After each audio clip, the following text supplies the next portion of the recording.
Salve, salve, esperança! Estamos iniciando hoje o podcast Politizando. Todas as quintas-feiras estaremos, portanto, com, não entrevistado, mas sim uma pessoa que estará conversando com a gente com diversos assuntos envolvendo, claro, a política. E hoje, tá dentro da política, claro, vamos falar sobre economia. Para isso, estamos com o Jean Pierre, economista. Jean Pierre, boa noite. Muito obrigado por aceitar o nosso convite. Boa noite, Arthur. Obrigado pelo convite. Vamos discutir um pouco de economia. Então a gente vai aqui no nosso podcast conversando, né, um pouco sobre a economia. Eu mesmo não entendo nada de economia e hoje a gente vai tentar aqui conhecer um pouco mais sobre esse assunto. Isso.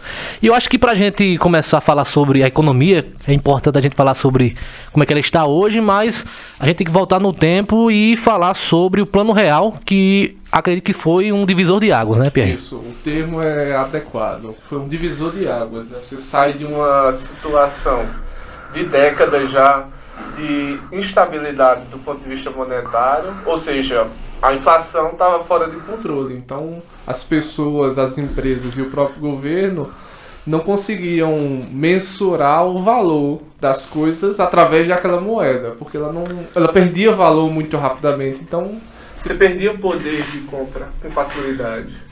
É o que até muitas pessoas hoje comentam, que antigamente iam para um supermercado fazer uma feira, no dia seguinte o preço era outro, muito diferente. Isso mesmo, acontecia muito. Tanto que tinha muito aquela maquininha, né, de preço. Sim. E tal. Que você vê nos mercadinhos hoje, mas em todo lugar tinha. E o preço, muitas vezes, ele mudava dentro do mesmo dia. De manhã era um preço, de tarde já estava outro, no início da outra manhã já mudava novamente. Era uma coisa assim louca. Você não tinha uma referência do dinheiro e do preço das coisas. E para falar sobre essa mudança, né, em relação ao Plano Real, teve uma equipe que foi formada, né, para exatamente elaborar esse plano, né?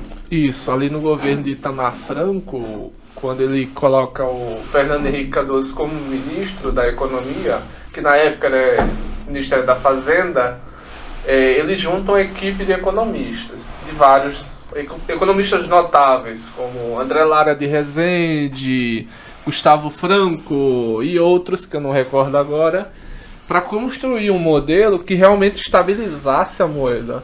Com isso, você tem o quê? Quando você recebe o seu salário, você vai ter uma noção, pelo menos aproximada, do quanto vai ser as mercadorias, do quanto você vai gastar, porque antes estava totalmente fora de controle. Você já pegava o dinheiro, já saía correndo para comprar tudo que você precisava e ficava aquela loucura, né? E depois desse Plano Real, deu certo o Plano Real de início? As coisas começaram a melhorar? Ele foi implementado, salvo me engano, entre junho e julho. Ali, já na época, acho que já estava o Ciro como ministro, ele deu, porque depois o Ministro da Economia. Isso, o Fernando Henrique sai para concorrer à presidência, né? Então o Fernando Henrique Cardoso era ministro, né? Isso, ele era ministro do Itamar Franco. Itamar Franco entrou no lugar do Collor, né? Aí ele chamou o Fernando Henrique. Que curioso, Fernando Henrique é sociólogo, ele não é economista. Ele tem até um livro que fala de economia, mas ele é sociólogo. E ele conseguiu desempenhar bem a função? Na medida do possível ele conseguiu, sim. Ele conseguiu juntar essa equipe e tal. Depois o Ciro entra e ele continua na economia até o mandato do Itamar, né? Que o Fernando Henrique convida ele para fazer parte da economia, só que ele não aceita. Ele sabe. Então, você tem esse período de junho, julho, agosto, nesse período de transição, que você sai de uma moeda antiga para entrar essa nova, que é a que a gente conhece hoje, que é o real. Isso. Aí, pronto. Como exemplo, em 92 a inflação foi 1000%. 900 e pouco, quase 1000%. Eu acho que em 95, 96 ela estava no máximo em 10%. No máximo, por aí. E foi reduzindo e tá nesse patamar que a gente tá hoje. 5, 4, 6, quando tá fora de controle é 8. Mas não é aquele absurdo que a gente viveu na década de 80 e 90. Então depois ali do Plano Real as coisas começaram a melhorar, né? Porque tudo tem, no começo assim é meio complicado, vai se adaptando. Tem esse período de adaptação, de mudança.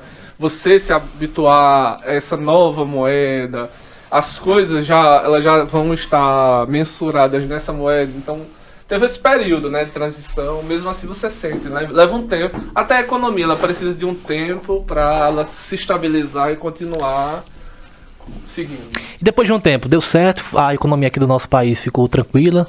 Sim, nesse processo aí você tem um processo de abertura da economia, estabilização econômica e uma tentativa de crescimento que ainda é um ensaio para o crescimento da economia, de melhora das condições, só que a renda ainda era pequena, da maioria da população, tinha muita pobreza, né? Que isso foi melhorar a partir de 2003, 2004, provavelmente, foi naquele ciclo das commodities, aí foi começando a melhorar as condições econômicas. Olha, eu fiz uma enquete nas minhas redes sociais, no Instagram e também no Facebook, né? Que a pergunta era mais ou menos o seguinte: quem você acha que foi ou é melhor em relação à economia, né? No caso, o governo de Lula ou o governo de Bolsonaro, né? A gente vai comentar um pouco sobre esse tema, né? E daqui a pouco eu também vou trazer o resultado do que as pessoas acham. Mas a gente vai falar agora sobre Lula, né? Quando o Lula entrou no governo federal, como é que estava a situação econômica aqui no nosso país? Já tem a questão da eleição dele, né? Em 2003, teve todo aquele terror, né? No mercado financeiro caindo, todo mundo com medo que ele ia tornar o Brasil talvez um socialismo, alguma coisa. Tanto que teve aquela carta, né? Carta aos brasileiros e tal. Aí depois que ele ganhou, botou a carta e disse que ia continuar. E do muito ponto de vista econômico, de política econômica, ele continuou mesmo as políticas que já tinham desde o Fernando Henrique Cardoso, né? Dos 2 mandatos dele. Ele mudou na parte da política social, intensificou mais a ação do Estado nessa área, como também numa política de valorização do salário real. Ou seja, aumentar o poder de compra do trabalhador, principalmente aquele que ganha menos, a pessoa mais pobre. Inclusive em relação aos programas sociais, né? O programa Bolsa Família, por exemplo, foi ele que basicamente que criou, mas ele fez uma adaptação, né? Na verdade, em relação ao Bolsa Família. Tinha já um monte de programas soltos, né? Vale Gás, Vale Estudante, alguma coisa do tipo. Era bem disperso assim. Então ele criou esse programa do Bolsa Família que juntou esses programas, mas também teve algumas mudanças do ponto de vista organizacional. Tanto que ele até hoje é referência, a ONU já citou ele como referência, outros países, até inclusive os próprios Estados Unidos tentam emular, criar um programa similar, porque ele é eficaz, eficiente nesse sentido de distribuir a renda, principalmente para aquelas pessoas de baixa renda, de pobreza, que estão na extrema pobreza, como também ele é um programa barato, não gasta muito. Até muitas pessoas criticam, né, essa questão desses programas sociais, mas como o Lula fala, é uma forma de ajudar até o comércio, né, o comércio local e as pessoas a terem o poder de comprar alguma coisa, né? Na economia, a gente tem uma forma lá de medir o consumo, que a gente fala que é a propensão marginal a consumir, que é o quê? Da sua renda, uma parte você vai gastar com consumo, e outra parte você vai poupar. Você vai guardar dinheiro, vai fazer investimentos, seja o que for. Só que o quê? Quando você está na parte mais de baixo da renda, quando você é mais pobre, humilde, uma pessoa até classe média baixa, a maior parte da sua renda você vai usar para gastos, como alimentação, que já puxa muito da sua renda. A maior parte da sua renda vai para isso, né? Alimentação, tal. Então, esse dinheiro que você recebe, que a pessoa recebe do Bolsa Família, ela vai gastar no comércio local. Ela vai gastar no mercadinho, no local ali, numa loja de roupa, seja onde for. Isso tudo você gira a economia local, você vai aumentar a renda dos empresários, eles vão contratar mais, vai gerar renda. E aquela roda da economia, que eles falam tanto, ela vai começar a girar e funciona. Olha, mandar aqui um abraço para as pessoas também que participam através da nossa transmissão. Lembrando que todas as quintas-feiras a gente tem a gravação, né, do nosso podcast no Facebook, né? Você procura lá Arthur Porto, vai encontrar todas as quintas-feiras às 19 horas a gravação do nosso podcast. Abraçar aqui a nossa amiga Isabelle Raquel, Eric Diniz, o pessoal do Jornal A Cidade, também que deu uma grande força, inclusive ajudou também na montagem aqui do cenário. Então um abração para a Isabelle e para o Eric do Jornal A Cidade. Nosso amigo Adeilson Santos também, grande Adeilson, vereador aqui do nosso município, em breve, né, estará também aqui participando do nosso podcast. Edinaldo Júnior, abraçar o pessoal do Pit Stop Conveniência também, que ajudaram bastante aqui na questão de divulgação. Nosso companheiro Joelmir Ribeiro também, ele diz parabéns, amigo Arthur Porto, pela iniciativa, tu é show. Então falamos aí em relação aos programas sociais que foram incrementados, digamos assim, de passagem em relação ao governo de Lula, né? E no final do governo de Lula, como é que estava a economia do país, Pierre? Teve aquela mudança entre que saiu Lula e depois foi a Dilma, né? Isso, quando ele sai ali, a economia está num dos melhores momentos que a economia nos últimos 30, 40 anos esteve, né? Pronto, quando ele saiu em 2012. Eu acredito que foi 2012. Foi 2012. Vou pesquisar aqui, mas acho que foi isso. Vou dar um Google aqui. Acho que foi 2012, 2011. Pô, 2011, a economia cresceu 7%, 7,5%, alguma coisa assim. Algo que você não via desde 80 e pouco. Então você fazia mais de 20 anos que não tinha crescido da forma que... Só para confirmar, foi o período de Lula presidente, foi de 2003 a 2011. Então, pronto. 2011, a economia cresceu em 7%, 6,5%, que era um fato notável. Porque se você pegar o crescimento médio do Brasil, na época de Lula, dá uns 4%. Se você pegar de 90 até hoje, dá no máximo 2 e pouco, que é muito pouco.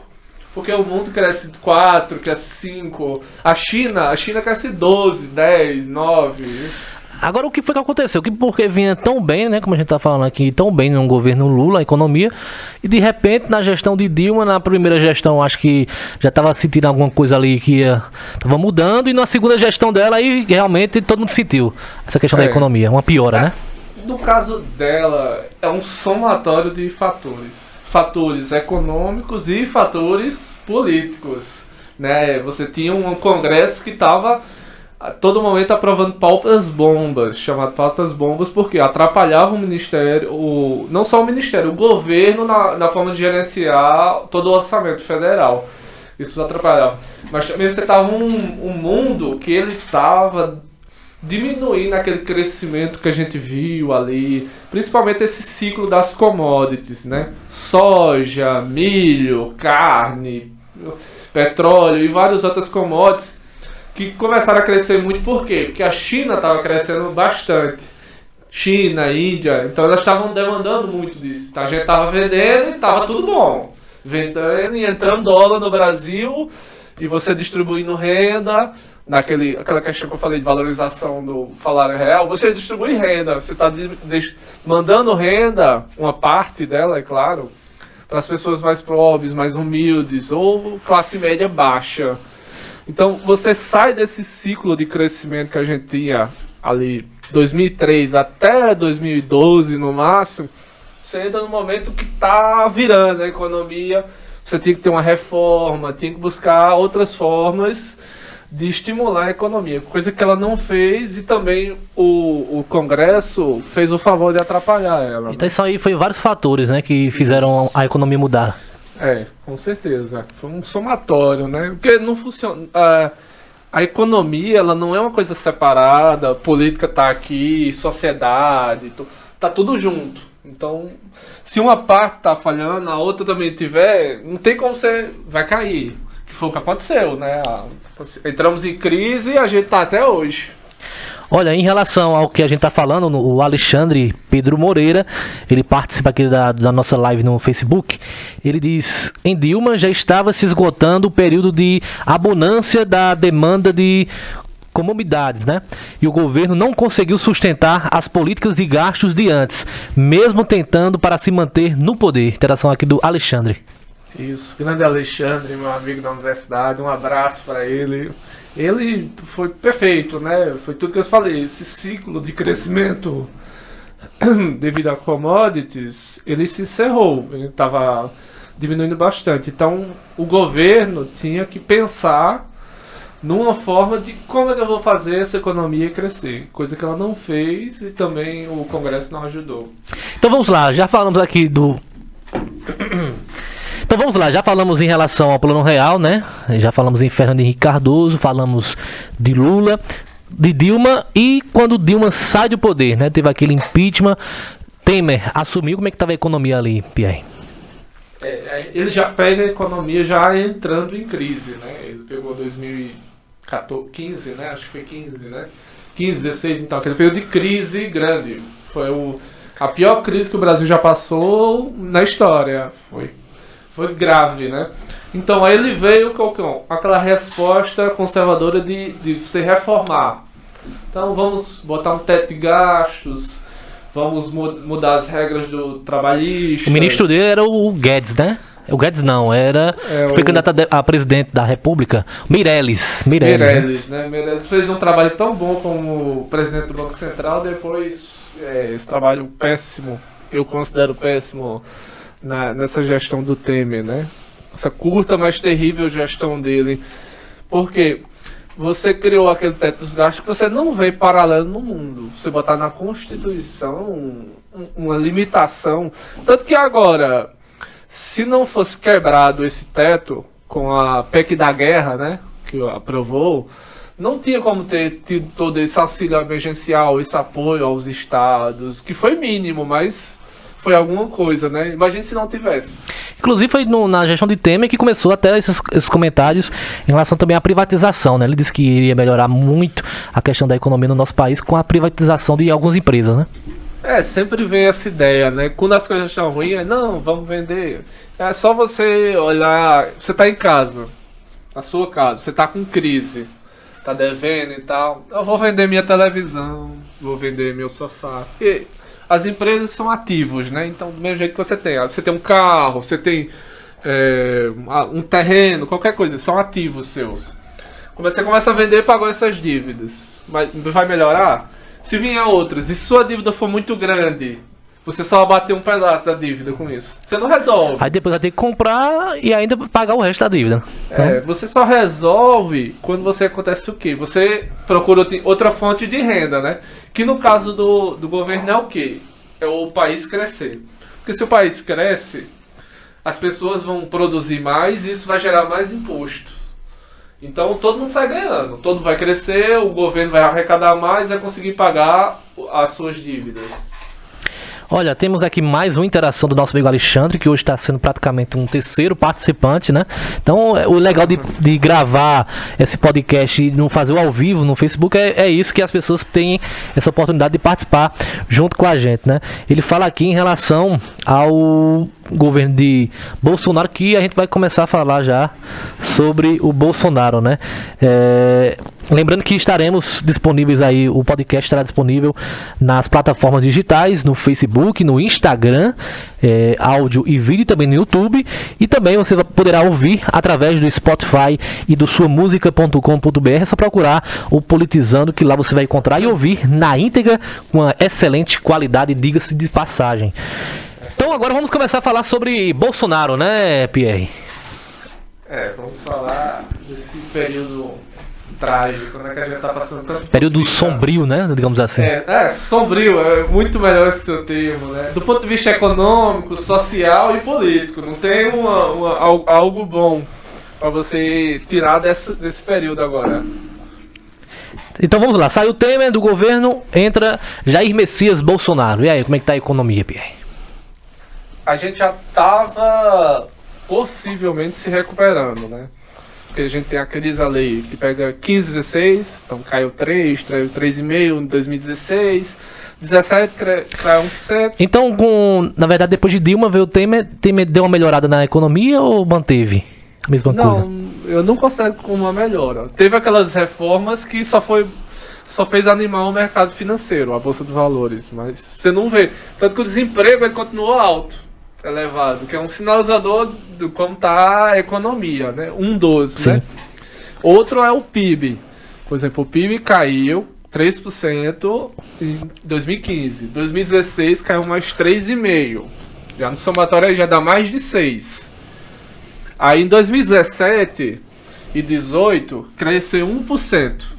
Inclusive a interação do Alexandre, né? Que ele disse que quando a gente chega no zero, um crescimento de 1% do BIP não é nada. É nada não, é muito pouco assim. Você vê, não tem impacto real. Principalmente porque a gente está numa economia que ela é muito desigual.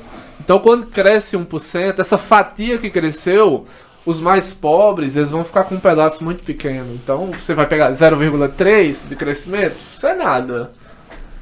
Então vamos lá, para a gestão de Bolsonaro tem o ministro da Economia, né, o Paulo Guedes, fez algumas mudanças, né, e muita gente até, quando foi anunciado que o Paulo Guedes iria assumir o ministério, muita gente criticou, né, essa atitude de Bolsonaro. Mas, e aí, como é que o Paulo Guedes está se saindo até agora, Pierre? O que você acha? Considero ele péssimo. Já começa que ele não tem uma proposta. Qual é a proposta dele ou do próprio Bolsonaro para melhorar a economia? Porque ele só fala privatização e abrir o mercado, tornar liberal. Isso não resolve o problema do Brasil. Paulo Guedes vem de bancos privados, né? Não é isso? Ou estou enganado? Ele é um dos sócios de um dos grandes bancos privados do Brasil. Então você já vê daí, né? Ele vai se preocupar em melhorar o ambiente para quem? Para os seus. Porque quando ele sair, ele vai voltar para aquele mercado. E tem até o Alexandre mais uma vez participa, ele diz aqui: Paulo Guedes não tem nenhuma relevância no mundo dos economistas.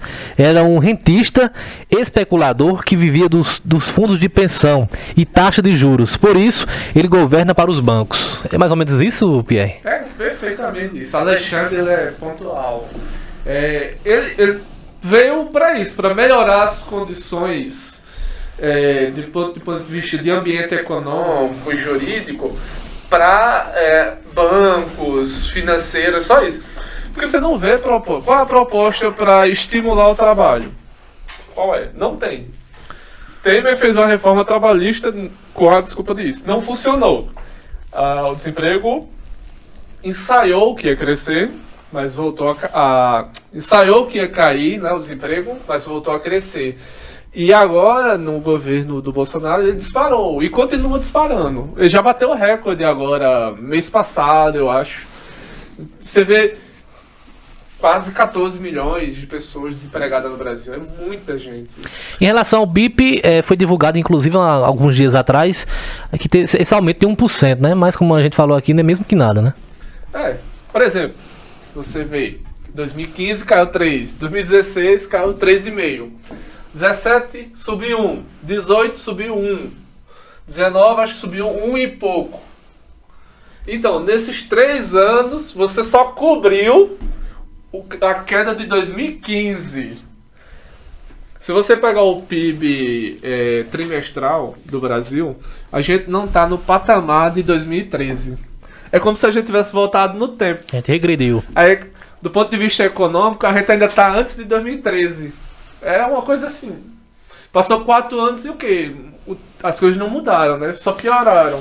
Agora, realmente, a gente sente que não tem uma preocupação assim com a maioria das pessoas, né?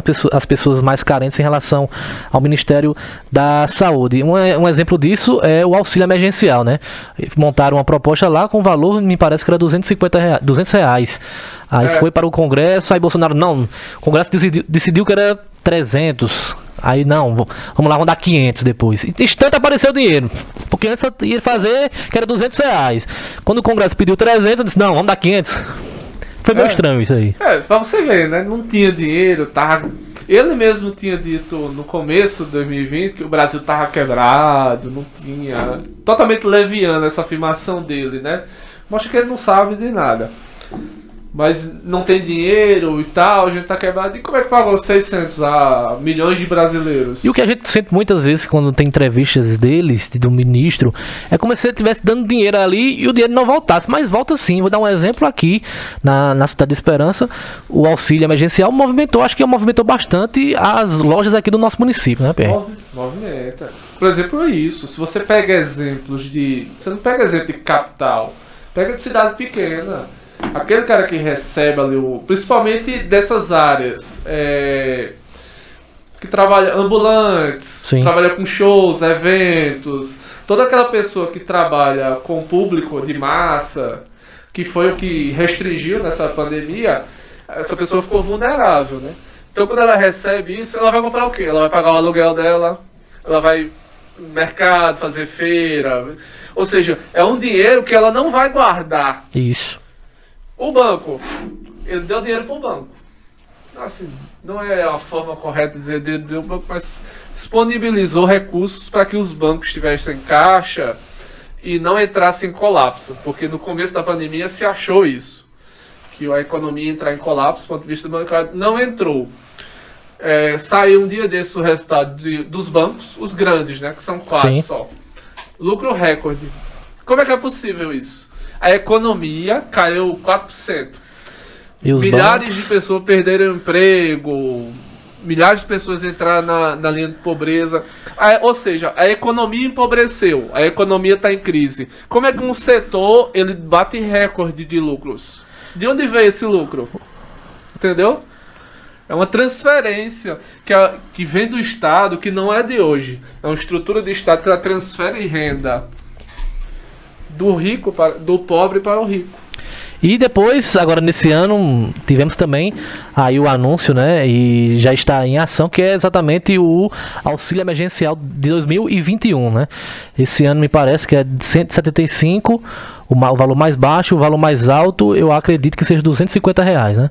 Então acho que isso aí já é uma forma também de movimentar a questão da economia, né? Porque diante dessa pandemia, realmente, muita gente sem condições, desempregados, e também quem sofre com isso são quem tem loja, quem tem mercadinho, sente na pele, né, Pierre?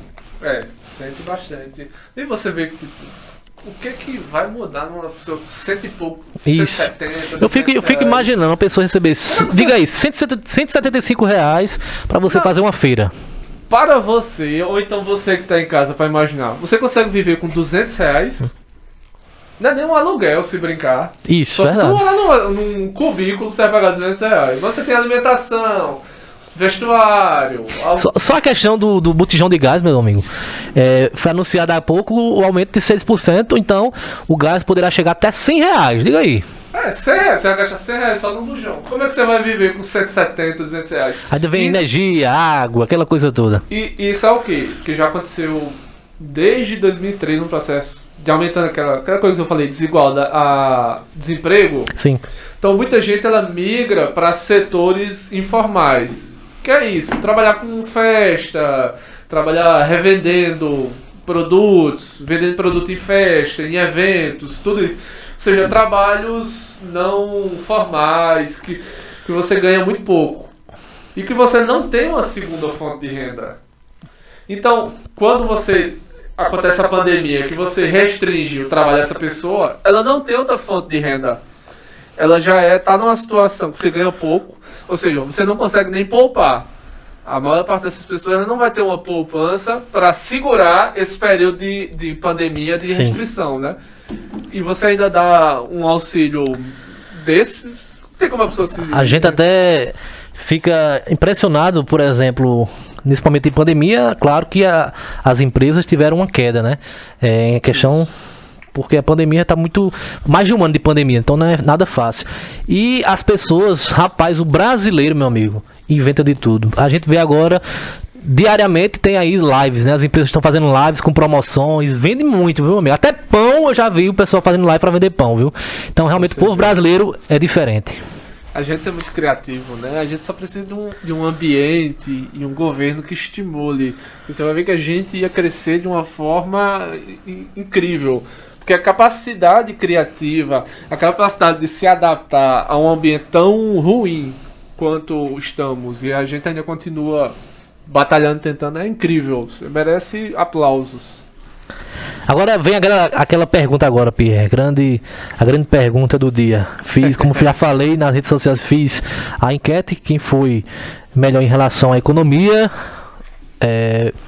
o governo Lula ou o governo está sendo o governo Bolsonaro. E a grande maioria no Instagram votou aí no governo Lula como melhor economia. Já no Facebook houve quase um empate ali, mas ainda o Lula também venceu. Então naquela época, muita gente comenta hoje, não, na época de Lula a gente podia comer carne à vontade, a gente fazia churrasco, todo mundo comprava uma moto, um carro. E eu acho que é basicamente isso, né? A sensação da boa economia naquela época era diferente. Tudo aquilo que eu te falei no começo ali, você lembra? Valorização real do salário mínimo. O que isso causa? Efetivamente, porque fica nesses termos, as pessoas não entendem. É melhorar a sua condição de vida, seu poder de compra. Ou seja, aquela pessoa que ela não conseguia, eu quero fazer um churrasquinho no final de semana, já está sobrando dinheiro a mais, vou comprar uma motinha usada, vou para alugar uma casa de uma qualidadezinha melhor. Ou seja, melhora das condições de vida das pessoas. E isso aconteceu nesse período de 2003 a 2013. Isso é inegável. Ele cometeu erros, isso realmente. E ele pegou um período bom, que esse período de commodities puxou. Mas ele também fez a parte dele de criar um mecanismo que as pessoas mais pobres e de baixa renda conseguissem receber um pouquinho, né? Esse bolo cresceu, né? Eu acho que naquela época o salário acompanhava, né, o aumento das coisas. Hoje, por exemplo, o salário, praticamente você não sente o salário aumentando, né? Porque as coisas sobem tanto que quando aumenta o salário você nem sente, né? Isso. Tem uma fala de um dos presidentes da década de 80, né? Que a desigualdade estava grande. Ele disse, não, vamos fazer o seguinte... 70, 80. Vamos deixar o bolo crescer, a gente divide, entendeu? Porque a economia vai crescer e todo mundo vai ganhar. Isso não aconteceu. A desigualdade só continua aumentando.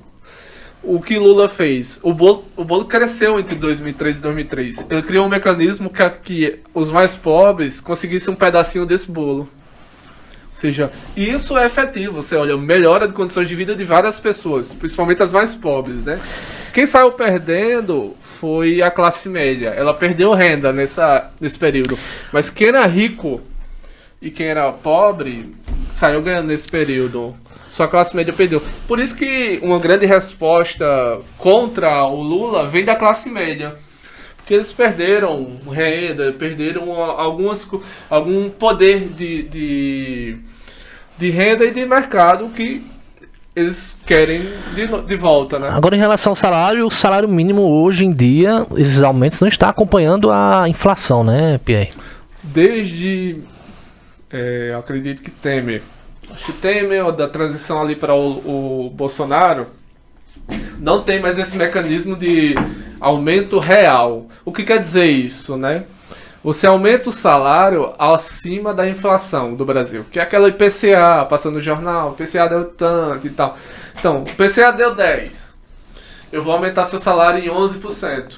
Então, ou seja, você está ganhando 1% a mais do que a inflação. Sua renda aumentou, efetivamente. O que não acontece. Tanto que em 2019, já no Bolsonaro, isso foi uma lei para durar um período. Então naquele período ele tinha escolha de renovar. Ele não. Eu acho que ele deixou expirar. Ele nem decretou se encerrava ou não. Acho que ele deixou expirar. Então tá aí, agora vem aquela pergunta, o pessoal já respondeu nas minhas redes sociais. E agora eu quero saber de você. Quem foi ou é melhor na relação à economia? Gestão de Lula ou está sendo a gestão de Bolsonaro, Pierre? Inegavelmente Lula foi muito melhor. Apesar de não ser uma performance, assim, se você analisar tecnicamente, políticas e tal, não foi algo excepcional, não teve uma grande mudança, mas teve pontos muito positivos que você pode afirmar que o governo dele, economicamente, foi muito melhor do que o de Bolsonaro. Em relação do Bolsonaro, então, o Lula bem melhor, né? Acho que é pela aquela sensação, como a gente falou, né? Que as pessoas podiam comprar mais, todo mundo podia comprar uma moto, alguma coisa assim. E hoje em dia realmente é muito difícil. Até para comprar uma bicicleta tá dando trabalho hoje em dia.